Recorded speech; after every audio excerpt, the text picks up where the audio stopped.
Hello everyone, welcome back to drive expo. तो ये है ब्रेजा 2023 का VXI variant splendid silver colour में 5 स्पीड मैनुअल ट्रांसमिशन है ये। इसकी एक डिटेल बैकग्राउंड मैंने आपको पहले ही बता दिया था, इसका क्या क्या फीचर्स VXI में अब आ रहे हैं और स्मार्ट हाइब्रिड इसमें से हट चुका है। सारी ब्रीजा में से हटा है ओनली मैनुअल ट्रांसमिशन पर। ऑटोमेटिक आपके जितने भी रहेंगे उनमें आपको मिलेगा स्मार्ट हाइब्रिड। जितने भी चाहे टॉप एंड तक आप मैनुअल ले लो तो आपको स्मार्ट हाइब्रिड नहीं मिलेगा ब्रेजा में आपसे। तो इस वीडियो में मैं आपको क्या बताने वाला हूँ, सीधी उसकी बात करते हैं। तो जब भी आप नई गाड़ी लेते हो, चाहे पहली हो या कोई भी हो, एक PDI करनी होती है जब आप गाड़ी डिलीवरी लेने वाले हो। एक तो होती है डिलीवरी लेने से 1 या 2 दिन पहले, और एक होती है आपकी गाड़ी जब यार्ड में आ जाए। वो तो करते हैं यार्ड के जो इनका स्टाफ होता है, मतलब कंपनी का शोरूम का स्टाफ होता है, वो करता है, जिससे ये यहाँ पे लगाते हैं। ये देख रहे हो PDI डन, देख रहे हो ये वाला स्टिकर, तो ये लगाते हैं यहाँ पे। जब गाड़ी की PDI हो जाती है तो ये यहाँ पे लगा देते हैं कि इस गाड़ी की हमने PDI करके खड़ी कर दी है। तो इनकी तरफ से गाड़ी फाइनल हो चुकी है। लेकिन कुछ चीज़ें ऐसी होती हैं जो ये कस्टमर को नहीं बताएंगे, और वो कस्टमर अगर समझदार है तो खुद ढूंढ ले, नहीं ढूंढ पाया तो गाड़ी जाएगी, फिर वो चेप दी जाती है सीधी सीधी।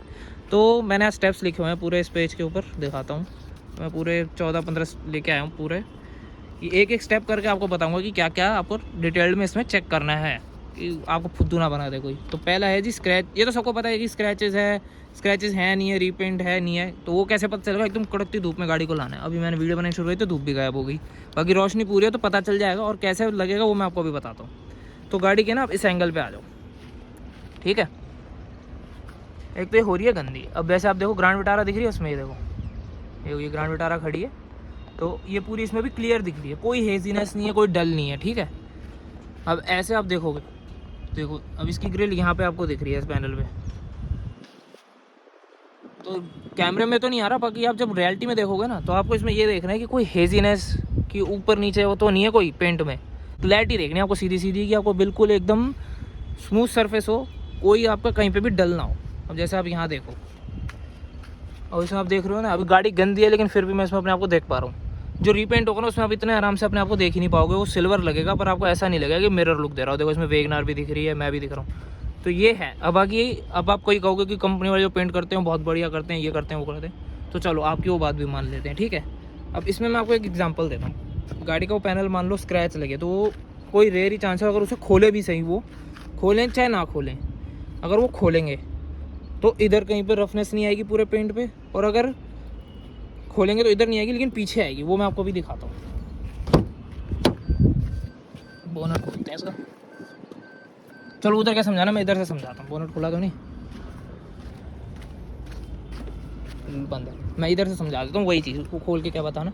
जैसे मान लो उन्होंने दरवाज़ा रीपेंट करा, तो ऊपर तो वो पॉलिश वॉलिश करके उसे एकदम स्मूथ कर देंगे, ठीक है। अब वो कुछ पता नहीं चलेगा, पर वो यहाँ भूल जाएंगे। जो अंदर का एरिया है ना, इस पर आप हाथ लगाओगे ना तो एकदम स्मूथ होगा ये। तो ये आपको चेक करना है कि आपको कोई भी, अगर आपको मान लो डाउट हो रहा है कि हाँ मेरा ये पैनल रिपेंटेड है, चाहे ये भी रिपेंटेड है चाहे वो रिपेंटेड है, अगर मान लो ये रिपेंटेड है तो इसके यहाँ पे ये फिटिंग है, ये इतनी बराबर बैठ ही नहीं पाएगी दोबारा। कंपनी की रोबोट से लगती है ना, वो अलग ही होती हैं। अब एक एक पैनल एकदम देखो बराबर बैठा हुआ है, तो कहीं ना कहीं आपको उसमें ओवर स्प्रे देगा। और दूसरी बात, हर पैनल पे होता ही नहीं होता ये नहीं पता, बाकी देखो जैसे इस पर मार्क लगा हुआ है ये, तो ये कंपनी से हो क्या है, एक स्केच पेन का या मार्कर होता है वो लगा देते हैं ये। तो अगर ये ना हो, अब ये है तो ये तो क्लियर है कि ये रिपेंटेड है ही नहीं, क्योंकि ये कंपनी से हो क्या है तभी है, डीलर नहीं कर सकता ये चीज़। अब दरवाजे पे है नहीं, अब दरवाज़ा कैसे पता लगाओगे? तो खोल लो, अंदर ऐसे हाथ लगा के देखो, पूरी फिनिशिंग देखो ये। और सबसे बड़ी बात, ये देखो मार्क लगा हुआ है कि नीचे, ये देख रहे हो, ये तो पता चल रहा है कि एकदम ओरिजिनल है ये, क्योंकि ये चीज़ अगर रीपेंट हो जाए तो पूरे दरवाजे में रहेगी नहीं, क्योंकि वो पूरा होता है ना सिर्फ वेट सैंड होता है। पर ये चीज़ क्या है ये अभी देखते हैं। ये देखो ये आगे वाला दरवाज़ा खोलते हैं, इसमें है कि नहीं है, इसमें ये चीज़ है, ये देख रहे हो, ये लेयर तो है यहाँ पे। अब ये पता नहीं क्यों, बाकी रीपेंटेड तो नहीं है, इतना तो कंफर्म है, क्योंकि गाड़ी जिस दिन अनलोड हुई हो तो मैंने देख ली थी। वैसे कोई पीछे से दिक्कत आई है, ये देख रहे हो। तो ऐसी चीज़ों से बच के तो रहना है। बाकी ये है तो रिपेंटेड नहीं, क्योंकि ये देखो यहाँ पे ये भी है। बाकी ये चीज़ देख रहे हो तो अलग भी लग रही है। पीछे वाले इस दरवाजे पे भी देखते हैं। अच्छा मैंने ये खोल दिया लग रहा है गलती से, तो देखो ये यहाँ भी है। वैसे तो बाद में आपको किसी और वीज़ा में भी दिखाऊंगा। बाकी रिपेंटेड ना होने का पता लगाने का यही है कि ये सारे मार्क्स होने चाहिए। देख रहे हो यहाँ पे ये नीचे, ये देख रहे हो ऊपर, क्योंकि जब ये पूरा उतर के पेंट होगा ना तो ये सब कुछ हट जाएगा इसमें। अब देखो जैसे मैं हाथ हमारा हट ही गया, देखो मेरे हाथ पे लग गया सारा। और जो ये वाला इंटीरियर का ये वाला पार्ट होता है, जो दरवाजे का अंदर का ये वाला पार्ट होता है, ये भी आपका बिल्कुल स्मूथ होगा। कईयों को पता होगा पेंट होने के बाद ओवर स्प्रे का दिखता है ना, तो वो चीज़ इसमें नहीं दिख रही, अंदर पता नहीं चल रही। ठीक है, तो ये तो हो गया सारा रीपेंट का, और शाइन से भी पता चल जाता है सबसे बड़ी बात। और गाड़ी जब आती है, जो मैं देखो अनलोडिंग की वीडियोस खूब बनाई है, तो मुझे आइडिया है कि कौन सी गाड़ी में कहाँ पे कैसे लग सकती है। तो मेरे सामने मैं क्या बताऊँ, गाड़ी लग जाती है आने में, ट्रांसपोर्ट वाले से कई बार हो जाती है गलती, कई झटके से आगे पीछे टच हो जाती है। तो सबसे ज़्यादा क्या ही नुकसान होता है मैं वो बताता हूँ। या तो आगे वाला बम्पर डैमेज होगा, ठीक है, अभी अपना तो नहीं है, अपना तो हमने चेक कर लिया। और आगे वाला बम्पर डैमेज हो सकता है, या तो ड्राइवर साइड डोर का आगे वाला या पीछे वाला बम्पर, ठीक है। और पीछे वाला बम्पर इसमें कुछ है ही नहीं ऐसा खास। उसके बाद आगे आ जाओ, ड्राइवर साइड डोर अंदर जब खुलता है, वो जो अंदर ड्राइवर बैठता है कंटेनर का गाड़ी निकालने के लिए, तो ये जा जाता है उसके वहाँ टकराएगा। तो आपको इसमें ये चेक करना है, यहाँ से तो नहीं लगाओगे तो यहाँ से भी साफ। तो रीपेंट वाला तो मैंने आपको पूरा बता दिया। और दूसरा, हाँ चलो रीपेंट का बता दिया, एक चीज़ और बताते हैं, वीडियो लंबी जाएगी पहले बात, लेकिन हाँ नई गाड़ी लोगे तो फ़ायदा रहेगा। अब अंदर ना एक पूरा एक सीलेंट मान लो, ये सील समझ लो आप इसे, ये वाली देख रहे हो, ये बॉर्डर पे ये लाइन लगी हुई है जो ये वाली, ये एकदम स्ट्रेट होनी चाहिए आपकी, ठीक है। कभी भी मान लो इन फ्यूचर कभी गाड़ी का किसी का दरवाज़ा चेंज होएगा तो ये चीज़ कभी इतनी बराबर बैठ ही नहीं पाएगी। देख रहे हो एकदम स्ट्रेट है, और ये होती है रोबोट से लगती है वहाँ, और जो यहाँ लगती है मैनुअली। एक बंदा जो शोरूम पे वहाँ पे सर्विस में काम कर रहा है, क्लेम डिपार्टमेंट से पेंट डिपार्टमेंट में काम कर रहा है, वो अपने हाथ से लगाता है वो। यहाँ मेरे साथ हुआ है, मेरे पास स्विफ्ट का दरवाज़ा चेंज हुआ था, तो उन्होंने ये इतने गंदे तरीके से बैठाया ना, और वो बैठ भी नहीं सकता उससे, मतलब वो गंदा हो ही जाएगा कहीं ना कहीं से। ये ट्रांसपेरेंट सा होता है, उसमें हाथ लग जाता है कई बार लगाते टाइम, तो उंगलियाँ छप जाएंगी। तो ये देख रहे हो एकदम कंपनी वाली फिटिंग वो नहीं दे पाते। तो ये चेक कर लो आप सारे दरवाज़ों की, ठीक है। ये देखो इसकी भी बिल्कुल ओके है, ऐसी आपने बाकी दो की चेक करनी। मैंने कर रखी है, आपका टाइम वेस्ट नहीं करते, सारे पॉइंट्स कवर करने, वीडियो भी लंबी नहीं करनी। तो ये हो गया सारा। अब इसके बाद अगला पॉइंट बताते हैं आपको।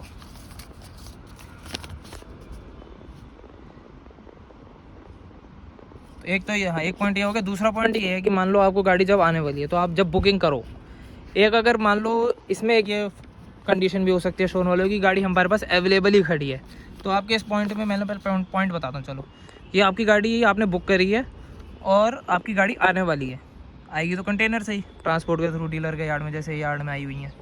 तो यहाँ पे आपको जिस दिन गाड़ी आने वाली है उस दिन उसको कह दो कि मेरे सामने मेरी गाड़ी अनलोड हो। और चाहे अनलोडिंग मेरे सामने चलो नहीं हो पा रही किसी वजह से, चलो रात को आ जाती है कई बार गाड़ी, कई बार दिन में आती हैं, कई बार अगर मान लो दिन में आ रही है तो अपने सामने अनलोड करवा लो। अगर रात को आ रही है तो आप अनलोड करवा के उसे वहाँ छुड़वा दो, पर उसे कह दो कि जिस दिन रात को आ गई अगले दिन सुबह मैं इसे देखूँगा। तो सुबह जाते ही पहला काम आपने ये करना है कि इनको मौका भी मत दो, बाई चांस गाड़ी लगी हुई आ गई आपकी, तो आपकी गाड़ी इतने में वहाँ से हटाए ना, इससे पहले आप पहुँच जाओ शोरूम कि मेरी गाड़ी दिखाओ। और अगर ये बोलते हैं कि गाड़ी जी अभी नहीं आई, वो नहीं आई, तो आप इनको मतलब टाल सकते हैं, पर एक पॉइंट को ये, पर ये टाल के आपको मैंने ये भी बता दिया कि अगर मान लो इनकी गाड़ी लगी हुई आ गई मान लो, और इन्होंने आपको नहीं बताया, आपको क्या पता लग रहा है गाड़ी आई है नहीं आई, और इन्होंने उसे ठीक करके फिर आपको बता रहे हैं जी गाड़ी आ गई, इसमें ये भी हो सकता है। उसके लिए मैंने आपको बता ही दिया कि आप कैसे चेक कर सकते हो रीपेंट का, ठीक है। उसमें फिटिंग वगैरह आउट हो जाएंगी, कहीं भी रीपेंट होगा ना तो आपके ये जो पार्ट्स हैं इनमें कहीं ना कहीं ओवर स्प्रे, कहीं ना कहीं फिटिंग आउट हो सकती है। और जो मैंने पार्ट्स बताया आगे पीछे का बम्पर और ड्राइवर साइड डोर, सबसे ज़्यादा चांसेस इन्हीं के हैं ठोकने के कंटेनर में आते टाइम, और कोई चीज़ तो मुश्किल ही लगती है, ठीक है। अब इसमें आपने पहले तो गाड़ी तब चेक करनी है जब गाड़ी आपके यार्ड में आ जाए, उसके बाद आपने इसका इंजन नंबर और चेसिस नंबर की फ़ोटो ले लेनी है, वो मैं आपको दिखाता हूँ कहाँ होता है। और वो तब लेनी है कि जब आप गाड़ी से पूरे थोरली आपको लग रहा है कि हाँ गाड़ी एकदम ओके आई है मेरी, मुझे कोई दिक्कत नहीं है गाड़ी से, वो यहाँ लिखा होता है, ये देख रहे हो यहाँ पे पूरी गाड़ी डिटेल्स है। आप इसकी फ़ोटो लेकर रख लो, जिस दिन डिलीवरी लो उस दिन आपने मैच करना है कि हाँ जो गाड़ी आपने बुक करी, देखी थी यार्ड में, फाइनल करी थी, पीढ़ाई करी थी, वो यही गाड़ी है या नहीं, इससे वो कंफर्म हो जाएगा, ठीक है। अब आते हैं इसके तीसरे पॉइंट पे। ये तो मैं तीसरा पॉइंट तो मैंने कवर कर ही दिया, वो आपको जो अंदर के पार्ट सीलिंग चेक करनी है और रिफ्लेक्शन से चेक करना है कि पेंट में पूरी अच्छे से रिफ्लेक्शन आ रही है सामने वाली चीज़ की या नहीं आ रही, डलनेस तो नहीं है, वो सब हो गया तीसरा पॉइंट ही। हाँ, चौथा पॉइंट आपको बैजिंग चेक करनी है। मान लो आपकी डिग्गी आते टाइम डिग्गी लग गई, चलो आगे वाला बम्पर लगेगा तो किसी और गाड़ी की डिग्गी में ही तो लगेगा, बम्पर में ही तो लगेगा। मान लो आपके पीछे वाला डिग्गी लग गई, तो इसमें क्या होगा कि ये बैजिंग जो है ना, ये लगा तो देंगे, चलो एक बार को मान लेता हूँ कि ढंग से, पर कहीं ना कहीं आउट रह जाएगी। अब पीछे से आप देखो ना, तो ये एकदम स्ट्रेट लेवल में भी है, कहीं से आउट नहीं, कहीं से टेढ़ी नहीं है। उसके बाद पास से आप देख लो, एकदम बराबर है। उसका इसका ये वाला पार्ट फाइबर का है, ठीक है, ये मेटल है, ये फाइबर है, तो अगर लगेगी तो ये उतरेगा। इसकी आप फिटिंग चेक कर लो, एकदम सीधी है, ठीक है। उसकी चलो ये हो गई इसकी बूट की बात।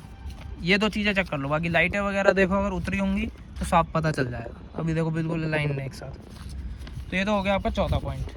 अब फिफ्थ पॉइंट है चेक द ओडोमीटर रीडिंग। अब आपको जो ओडोमीटर है यानी कि स्पीडोमीटर, इसकी रीडिंग चेक करनी है। अब ये आपकी मैक्सिमम मैं कहता हूँ 50 किलोमीटर बोलते हैं, पर होनी तो वो भी नहीं चाहिए, पर 50 किलोमीटर के अंदर अंदर होनी चाहिए। चलो हमारे यहाँ मान लो 50 होती है कभी कभी, क्योंकि गाड़ी मानेसर से आ रही है कोई सी भी अगर, तो वो बाय रोड ही आ जाती है अर्जेंट में, तो वो मोटा मोटी 40-50 के बीच में चली हुई होती है, ठीक है।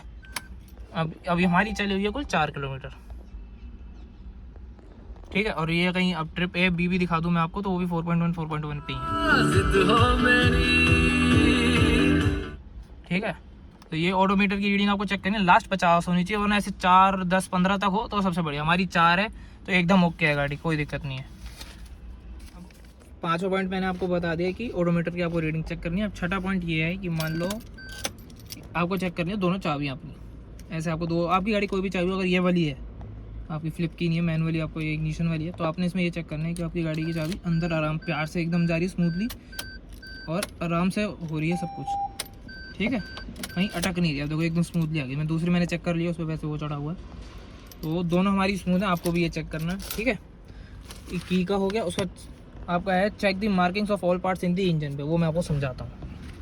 मैंने इंजन बेस खोल के रखा हुआ है। अब आ जाओ इंजन बे पे। अब मार्किंग्स में कौन सी कह रहा हूँ आपको, लाइट हो तो यहाँ से आगे से स्टार्ट करेंगे। तो आप ये देखो यहाँ पे ये वाइट कलर की फिर ब्लैक कलर की मार्किंग देख रहे हो, इससे पता चल रहा है कि ये गाड़ी देखो, यहाँ पे पॉइंट है, यहाँ पे कंपनी ने मार दिया, यहाँ पे लगा नक्का, यहाँ पे लगा दिया, यहाँ पे नक्का लगा, यहाँ लगा दिया, ठीक है। यहाँ से वायर जाएगी तो यहाँ पे पार्ट, तो ये सब कुछ एक तरह से ना ये है कि एक तरह छोटे छोटे सुराग समझ लो आप कि ये गाड़ी की जो ये लाइट है ये कंपनी से ही इंस्टॉल होकर यहाँ आई है। अगर रास्ते में अगर टूटी होती तो ये सब आपको इस पर लगा हुआ नहीं मिलता। हाँ फिटिंग हो जाती है ओके, पर ये लाइटों के ऊपर आपको ये मार्किंग्स नहीं मिलेंगी। ऐसे अब आप यहाँ देख लो, यहाँ पे मार्किंग है, यहाँ मार्किंग है, ये देख लो, ये रही है एक और मार्किंग, फिर एक मार्किंग है एक और, ये रही यहाँ पे मार्किंग है। तो ये सब प्रूफ कर रही हैं ये दोनों लाइटें तो इसकी ओके हैं। अब आ जाओ अंदर। तो सबसे पहले आपको दिखाते हैं बैटरी के पास, इसकी बैटरी चेंज हुई है नहीं हुई। अगर बैटरी से कोई दिक्कत हुई नहीं हुई तो वो यहाँ से पता चलेगी। अरे यार हट, अरे यार मक्खियाँ बहुत हैं, एक पसीना आ रहा है, देख रहे हो यहाँ पे ये मार्किंग लगी हुई है, इससे पता चल रहा है यहाँ पे भी कोई दिक्कत नहीं। और नीचे आप देखो हर जगह आपको मार्किंग मिल जाएंगी, हर पॉइंट के पास। अगर ये खुला और पार्ट चेंज हुआ तो मार्किंग ना, चाहे ये चेंज हो ये चेंज होगा, लेकिन इस पर मार्किंग नहीं होगी। तो इस पर है मतलब ये चेंज नहीं होगा। उसके बाद आ जाओ यहाँ पे। अब मान लो यहाँ पे ये पूरे वायरिंग का काम हुआ पड़ा है, तो ये देख लो यहाँ से लेकर यहाँ तक। अब इसको खोलूँगा तो ये अलग जाएगा, ये अलग जाएगा, लेकिन दोनों पे है एक साथ और एकदम अलाइनमेंट में है, तो इसलिए ओके है। ऐसे ही यहाँ पे है, ठीक है। और भी मैंने एक दो जगह देखो, जैसे ये वाला जा रहा है AC का पाइप है, अब देख लो आप अलाइनमेंट ओके है एकदम। जितनी चीज़ें दिखती हैं उतनी चेक करो। ये देखो नीचे आप देख रहे हो, और देखो डीपली भी जाएँ तो सब कुछ ओके दिख रहा है अभी तक इसका सब। ये देखो यहाँ देखो, ये ऊपर देखो, अंदर तक दिखाऊं देखो, जहाँ जहाँ मैं देख सकता हूँ, जहाँ जहाँ तक नजर जा सकती है सब कुछ ओके है। यहाँ पे भी ओके है, आपके यहाँ पे ओके लिखा हुआ है और ऊपर भी लगा हुआ है। उसके बाद और दिखाऊं, यहाँ 4 आपके बोल्ट लगने थे, सब पे ऊपर रेड मार्किंग है, ये यहाँ लगने थे रेड मार्किंग है। उसके बाद अलाइनमेंट इसका कैसे चेक करेंगे, देख रहे हो आगे तक ये यहीं लगा होना चाहिए, इसलिए यहाँ है।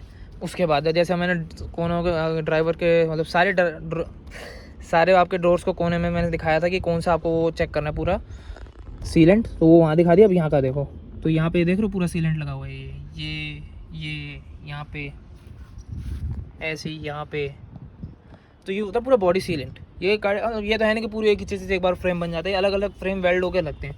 तो रस्टिंग ना है तो उसमें पहले सीलेंट भरते हैं, उसके बाद पेंट करते हैं। मारुति तो ये करती है, hyundai ये नहीं करती शायद। hyundai का सीलेंट ऊपर से होता है पेंट के, फ़र्क नहीं पड़ रहा। पर होता वैसे ही, हर कंपनी का अलग है। तो इसमें क्या है, पहले ये सीलेंट लगा, उसके बाद ऊपर से पेंट हुआ। अब इसमें आपने कैसे चेक करना है कि ये बाहर से लगा या नहीं लगा। जो बाहर वाला सीलेंट होगा ना, उसका एक आइडिया आपको साफ दे दूँ, उसमें ये होगा कि आपको ना वो इतना, पहली बात तो ढंग से आएगा नहीं, वो टेढ़ा मेढ़ा होगा बहुत, और वो हाथ से लगाया जाएगा। ऊपर से वो एक पतली स्ट्रिप में होगा, फिर उसे पता नहीं किसी चीज़ से उसको स्प्रेड करेंगे। ये अपने आप ही पूरा वहाँ कंपनी से हो गया है, और वो ऊपर से आपको अलग दिखेगा, ये आपको ऊपर से अलग नहीं दिखेगा। देख रहे हो, एक ही लाइन में जा रहा है और पूरे इंजन वे में ओके है नीचे तक। जैसे यहाँ पे भी दिखाऊँ तो हर जगह इक्वल है और एक जैसा है। कि मान लो अगर मान लो ये पैनल मेरा डैमेज हो गया आते आते, ये यहाँ तक डैमेज हो गया, तो नीचे तक वो चेंज नहीं होगा, यहीं ऊपर कट होगा, यहीं चेंज कर देंगे और यहीं पे सीलेंट भर देंगे। तो वो चीज़ अगर होती तो ये ऊपर अलग नीचे अलग दिखता, अभी पूरा सेम दिख रहा है। ठीक है, ऐसे ही इधर है। तो ये थी इंजन के बारे में कि इंजन में आपको क्या क्या देखना है, कैसे कैसे देखना है। और बाकी वहाँ तो आपका इंजन नंबर, यहाँ आपका चेसिस नंबर देख रहे हो कि ये दो चीज़ों की आप फ़ोटो ले सकते हो, इसकी और उसकी, जिससे आपको कोई बाद में डाउट नहीं रहेगा कि हाँ ये गाड़ी मेरी थी या नहीं। इन दो चीज़ों की फ़ोटो लेकर रख लो, जब डिलीवरी लो ये चीज़ें मैच होनी चाहिए। ठीक है, अब मार्किंग मैंने आपको चेक करा दी। अब आपको चेक, अब मान लो मेरे सामने तो मेरी गाड़ी अनलोड हुई, तो ये गाड़ी तो मतलब एकदम गरम पीस था। अगर मेरे सामने अनलोड हो गई गाड़ी कि डीलर के मतलब कंपनी से मैं डिस्पैच हूँ, डीलर के पास ही मैंने देख ली कि आज ही आई है या मेरे सामने ही उतरी है, तो आप ये पॉइंट फिर भी मांग लो। उसमें बिल्कुल ही ना के बराबर चांस है कि गाड़ी बहुत पुरानी होगी। और बाकी अगर आपकी गाड़ी यार्ड में खड़ी हुई है पहले से ही, और आपको डीलर कहता है मेरे पास स्टॉक में आ जाओ, गाड़ी दिखा देता हूँ, और आप वही गाड़ी देखने जा रहे हो और आपको गाड़ी जल्दी चाहिए, उसमें आप एक चीज़, दो चीज़ें हैं गाड़ी की मैन्युफैक्चरिंग डेट पता लगाने के लिए। पहली है कि आप डीलर से मांगो form 22 to check the manufacturing date. Form 22 dealer आपको देगा, उस पर गाड़ी की मैन्युफैक्चरिंग डेट लिखी होगी। तो मैंने आपको 8वां पॉइंट भी बता दिया, फॉर्म 22 वाला, जिससे आप मैन्युफैक्चरिंग डेट चेक कर पाओगे। उसके बाद अगला है आपको इंजन ऑयल चेक करना है। और इसकी एक चीज़ और बताता हूँ कि कई बार इंजन ऑयल को चेक करूँ, गाड़ी इतनी तो चली हुई है ये वो, तो कई बार क्या होता है ना, मैं आपको समझा देता हूँ पहले, फिर आपको इंजन ऑयल दिखाता हूँ। ये फ्यूज़ बॉक्स है ना, जैसे नीचे ये इसका फ्यूज़ बॉक्स, इसका तो यहाँ है, सॉरी हिंडाई में होता है, यहाँ दिमाग ख़राब होता है। इसका फ्यूज़ बॉक्स यहाँ होता है, ये रहा। तो इसमें से क्या है, ऑडोमीटर का ये फ्यूज़ ना निकाल देंगे। उसके बाद आप गाड़ी चाहे जितने हज़ारों किलोमीटर चला लो, कितने भी चला लो, रीडिंग वहीं रहेगी मीटर की। कि टेस्ला वाली गाड़ियों के साथ काफ़ी होता है। तो इसमें आपका वो चीज़ आपको अगर बचानी है कि पता कैसे लगाएं, तो अभी मैं रीडिंग चेक कर ली कि मेरी 4 किलोमीटर है। ठीक है, अब आगे इंजन ऑयल का आपका वो ये रहा चेक करने के लिए। ठीक है, ये आ गई बाहर। अब इसमें आपको ये चेक करना है कि इंजन ऑयल आपका कौन से कलर का है। ये देख रहे हो, बिल्कुल ट्रांसपेरेंट है। मैं इसे हाथ में लेके दिखाता हूँ एक बार आपको, रुको। देख रहे हो, एकदम क्रिस्टल क्लियर। अगर इंजन ऑयल आपका ऐसा है तो आपकी गाड़ी का ऑडोमीटर का जो ऑडोमीटर है और इंजन ऑयल का ये है, ये एकदम ओके है। अब आप कहोगे तो इंजन ऑयल तो कंपनी से डल के ही आता है, पहली बार डाला होता है ये वो, तो वो चीज़ मैं आपको अगर क्लियर करूँ, लगा दिया। अब मैं आपको समझाता हूँ कि इसका एक चीज़ पहले बता दूँ, इसका एक पहला ये दूसरा इंजन ऑयल होता है गाड़ी का। पहला कंपनी डाल के इंजन को रवा करती है। अब रवा उनको तो समझ आ गया, जो पुराने अगर जिनकी एज अच्छी खासी 40-50 से ऊपर के हैं, उनको पता है। पुराने ज़माने में बोलते थे कि रवा का मतलब क्या है। रवा मतलब ये है कि इंजन मतलब एक तरह से आपका ना खुल रहा है, ऐसा कुछ। और इसमें वो चीज़ कंपनियाँ पहले ही करके दे रही है आजकल। पहले इंजन ऑयल डालती है इसके अंदर, उसको टेस्टिंग पे रखती है।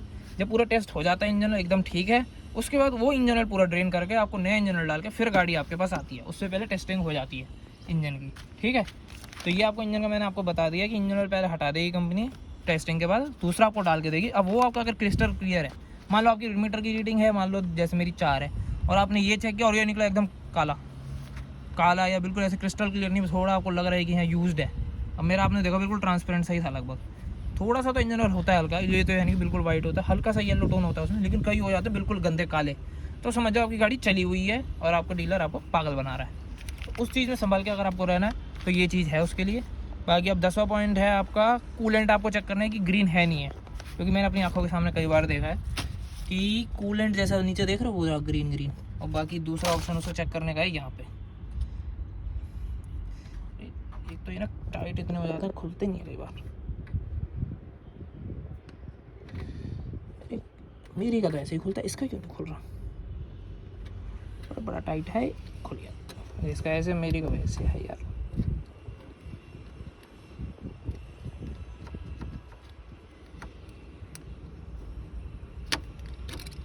ये देख रहे हो पूरा, ये देख रहे हो ग्रीन ग्रीन,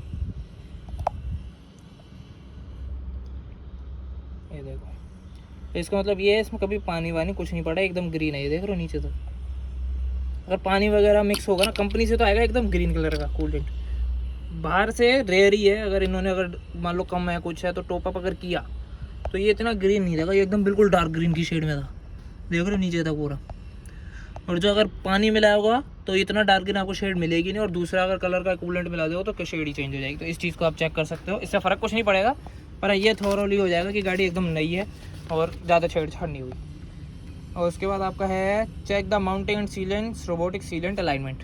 तो मैंने आपको दरवाज़ों की तो दिखाई दी, यहाँ की भी मैंने आपको बता दी कैसे कैसे है। ये वाले इंजन की हो गई, दरवाज़ों की हो गई, डिग्गी मैंने खोल रखी है, डिग्गी भी दिखा देता हूँ। डिग्गी पे कहाँ होती है? डिग्गी पे होती है जी ये रही कोनों पे। एक तो धूप इतनी है ना, शैडो में दिख नहीं रहा होगा इनको, मतलब एकदम आपके बॉर्डर पे होती है, जैसे ये देख रहे हो कॉर्नर्स पे पूरा रोबोटिक सीलेंट होता है, और यहाँ पे होता है ये देख रहे हो। ये जब आपको अच्छे से चेक करना है, उसके बाद मान लो ऐसे तो कोई रेयर ही होता है कि नई गाड़ी पलटी हुई आती है, बाकी ये चीज़ और चेक कर सकते हो। पुरानी गाड़ी जो ले रहे हैं अगर वो वीडियो देख रहे हैं तो उनके लिए भी है। ये आपको ये डॉट डॉट देख रहे हो, पंचिंग, ये आपको अगर गाड़ी पलटी हुई है ना तो ये दिखेगी नहीं और ना इतनी फिनिशिंग से मिलेगी। एक बार इसको उतार के ऐसे वापस लगा लो, सबसे बढ़िया है। ठीक है, देख ले लो, ये मैंने पूरी वापस लगा दी। ओके, गाड़ी की तसल्ली हो गई, गाड़ी पलटी हुई नहीं है। ठीक है, और आपका ये भी हो गया। उसके बाद आपको बताना है जी टायरों का आप कैसे पता लगा सकते हो कि टायर पुराने हैं या नहीं। एक तो चले हुए कैसे पता लगाओगे, वो तो देखो 50-100 किलोमीटर तक तो कोई आइडिया नहीं लगता, 1000 तक भी नहीं लगेगा ढंग से गाड़ी चली होगी तो। बाकी आप इस टायरों में तो यही चेक कर सकते हो कि ये कोई कटे पेटे तो नहीं है कहीं से, मैंने चेक कर लिए। बाकी टायर, सारे टायर आपको आगे पीछे मतलब सारे कोनों से चेक करने हैं, कहीं से कोई कट वट तो नहीं आ रहा, कहीं से फूल तो नहीं रहा टायर। कई बार नए टायर ही फूल जाते हैं, तो वो सब आपको चेक करना है। और उसके बाद अगर आपने चेक नहीं किया और बाई चांस आपको लगे कि हाँ वारंटी में चेंज होगा, क्यों चेक करूँ, तो वारंटी में 50% काटते हैं क्लेम में शायद, तो ये 50% काट देंगे रबर पार्ट्स का, तो उसलिए पहले ही बच के चलो और मैन्युफैक्चरिंग डेट चेक करके चलो। ठीक है ना, मैन्युफैक्चरिंग डेट मैं आपको समझाता हूँ। जैसे अभी ये खुला पड़ा है, हाँ ये देखो लिखा है इस पर 23 यानी कि 23वां हफ्ता और 23वां साल। तो ये टायर कोई ज़्यादा पुराना है नहीं, एकदम ठीक चल रहा है। उसके बाद आपका check all the electrical equipments. Electrical equipments आपके हो गए सारे, तो यानी कि आपकी सारी लाइटें, अंदर में सिस्टम वगैरह, ये सब कुछ आपको चेक करना है। तो लाइटें वगैरह मैं आपको एक बार चलो ऑन करके दिखा देता हूँ, क्या चलो दिखेंगी तो है नहीं ऑन होगी इतनी धूप में, लाइट्स रहने देते हैं। बाकी आपको समझाता हूँ, आपको इसका म्यूजिक सिस्टम, सारे स्पीकर वगैरह चेक करने हैं, एसी के सारे कंट्रोल्स, MID आपको पूरा चेक करना है। ऐसा कोई भैया स्टॉक काम नहीं कर रहा, सब ओके, लाइट्स, वाइपर, सब कुछ आपको इसका चेक करना है, म्यूजिक सिस्टम के कंट्रोल्स, और आपका लाइट्स हो गई आगे पीछे। तो जितना भी आपको इलेक्ट्रिकल दिखे, लाइटें वगैरह सारी बाहर से, ब्रेक पे, रिवर्स पे, सारे हज़ार लाइट्स ऑन करके सब कुछ आपको इलेक्ट्रिकल इसका चेक कर लेना। चाबी वगैरह कि कोई सेंटर लॉकिंग वगैरह काम नहीं कर रही, कोई दरवाजे में दिक्कत नहीं है, ये सारी पावर विंडोज वर्क कर रही है नहीं कर रही, सारे कंट्रोल्स काम कर रहे हैं नहीं कर रहे, वो सब आपको चेक करना है। इलेक्ट्रिकल में सब आता है। उसके बाद आप आ जाओ, हाँ ये चीज़ कभी कभी हो जाती है। बाकी अब मान लो हमने VXI बुक किया था, वेरिएंट आपको एक तो चेक करना है कि आपको वही वेरिएंट मिल रहा है नहीं मिल रहा, और दूसरा ये उस वेरिएंट में आपको कोई फीचर तो नहीं मिल गया, हट गया। मान लो हमने ये वाला वेरिएंट लिया था तो इसमें फीचर क्या हटा, स्मार्ट हाइब्रिड हट गया। हमने बुक तो स्मार्ट हाइब्रिड ही किया था, अब कंपनी ने वो हटा दिया, तो अब हम क्या करें उसका। पहला पॉइंट तो ये, या तो आप देखो अगर आपने नहीं करी हुई पेमेंट, अब मान लो हमने तो बुकिंग भी दी हुई थी और खाली बुकिंग भी थी और एडवांस भी, मतलब डाउन पेमेंट गई हुई थी लोन के अलावा, तो हम तो अब बैक हो नहीं सकते थे क्योंकि गाड़ी के लोन वोन का काम चालू था और गाड़ी आ भी गई थी। और सबसे बड़ा था हमें पता लग गया था गाड़ी आते ही कि इसमें स्मार्ट हाइब्रिड हट गया, पर हमें लेनी ही लेनी थी। ये तो हमारी कंडीशन होगी, हमें तो ब्रीजा ही लेनी थी और कोई गाड़ी नहीं लेनी थी। मतलब जो भी है मेरे दोस्त उनको ब्रीजा ही पसंद है, उनको नहीं लेनी और कोई। अब आपकी अगर बात है, अगर आपको सोच रहे हो कि आप और ऑप्शन बेटर भी है, लेकिन उस टाइम स्मार्ट हाइब्रिड की वजह से आप इसे ले रहे थे और अब वो आपका हट गया, तो आपका पहला होना क्या चाहिए, गाड़ी जब आप बुक करते हो तो वही 25,000 15,000 जो बुकिंग अमाउंट डीलर लेता है वो आपने दिया हुआ है, और आप पेमेंट मत करो कुछ भी जब तक आपकी गाड़ी आप देख ना लो। जब आपके पास आपके सामने गाड़ी आ गई उसके बाद आप लोन का काम चालू कराओ, सब कुछ अपने गाड़ी के इंजन नंबर पे सारे फॉर्म वगैरह भरवाओ, फाइनेंसर नेम वगैरह जो भी बैंक है वो सब बाद में करो। उससे पहले आप अपनी गाड़ी तसल्ली से चेक कर लो कि हाँ मेरी गाड़ी में कोई दिक्कत नहीं है, मेरे को जो फीचर से बात हुई थी वो हमें मिले हैं। अब हमारी कहने की बात पे तो हमारे तो लाख रुपये का फीचर है एक तरह से। 50,000 की तो अकेली बैटरी थी जो सीट के नीचे लगती है स्मार्ट हाइब्रिड की। वो उसकी वायरिंग वगैरह, इतने कंट्रोल्स वगैरह, उसके इतने सारे अंदर सिस्टम लगते थे, कंट्रोलर लगते थे, वो सब हट गया। उस हिसाब से मोटा मोटी लाख रुपए के आसपास का सिस्टम था, और उसके बाद भी कंपनी ने 1 रुपया रेट नहीं गिराया। पर जो भी थी, जो मेरे फ्रेंड हैं उनको लेनी है थी तो हमने तो ले ली। बाकी आप लोग ये कर सकते हो कि अपनी बुकिंग कैंसिल करो तो आपका अमाउंट रिफंड हो जाएगा। कैंसिल होने का रीज़न एकदम ओके कि कंपनी ने हमें बताया भी नहीं, हमने जब बुक किया था हमें ये चीज़ें मिलनी चाहिए थी, हमें वो नहीं मिली, इसलिए हम गाड़ी नहीं ले रहे। ख़त्म बात। तो वो आपके ऊपर, आपको लेनी है नहीं लेनी वो सब आप देख सकते हो। हमें तो लेनी थी, हमने ले ली। जिसको नहीं लेनी वो अपना बुकिंग अमाउंट रिफंड कराएगा और गाड़ी कोई और लेगा उसके बाद, जब उसको ये लेनी नहीं तो ठीक है जी। आज की वीडियो में बस इतना ही था। कोई डाउट रहेगा तो आप वो भी कमेंट्स में बता सकते हो, पूछ सकते हो। और आने वाले टाइम में और भी आपको इसके ऊपर वीडियोस मिलेंगी। जैसे हम इसमें एक्सेसरीज हमने लगवाई कुछ 30-1,000 की जाएंगी, तो ज़्यादा की शोरूम से 30,000 के आसपास की हैं।